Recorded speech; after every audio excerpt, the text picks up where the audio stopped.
Hi everyone, today is the last class of Piktochart. Before we start, don't forget to watch course 1 to 3 of Piktochart first. If you haven't watched it yet, click the links in the description box.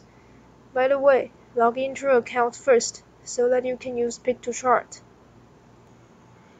After logging into your account, open your project. To open it, just move your cursor to your project and click Edit.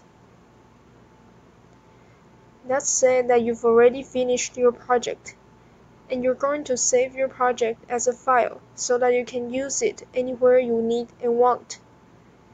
How can we do that? Well, we have to download it.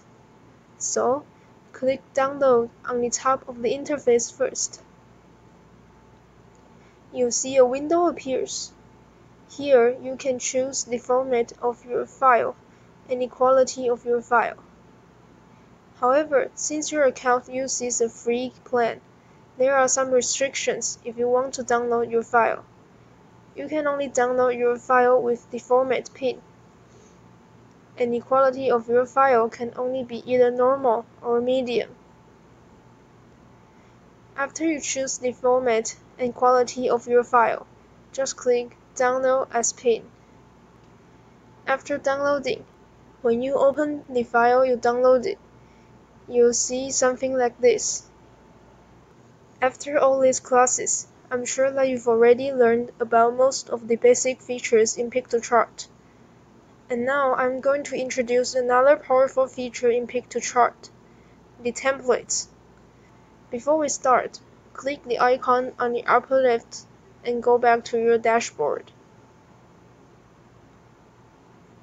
Remember that when we introduced the interface of your dashboard, we mentioned that you can click these buttons to find templates. So let's take a look at them now. The way to use these categories templates are the same. And today we'll use infographics templates for example. So click infographics first. On the top you'll see a search box. You can type the theme you want to find. Or you can just scroll down to find more templates. If you find the template you want, move the cursor to it and click Use Templates.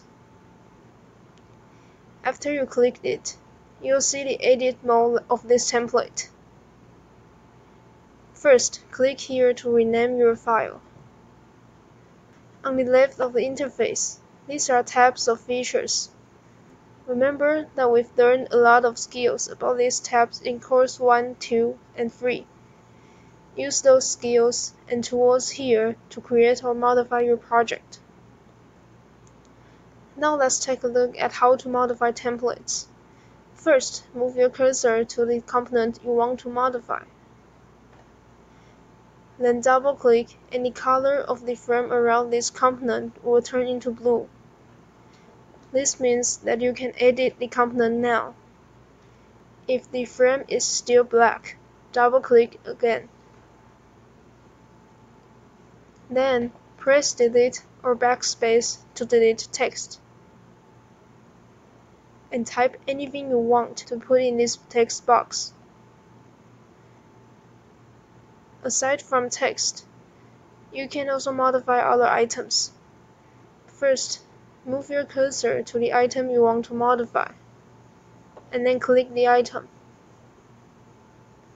You can use the tools up here or the block frame around the item to modify it. Well, you've learned lots of features and skills from these 4 Piktochart courses.